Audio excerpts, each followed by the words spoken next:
கோளும் ஒன்றாய் காண அங்கு கற்பகம் என்னும் கடவுளின் மெய்யில்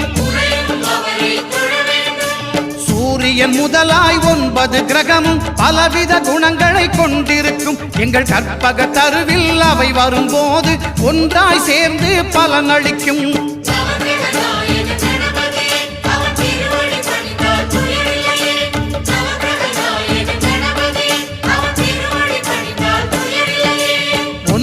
கோளும் ஒன்றாய் காண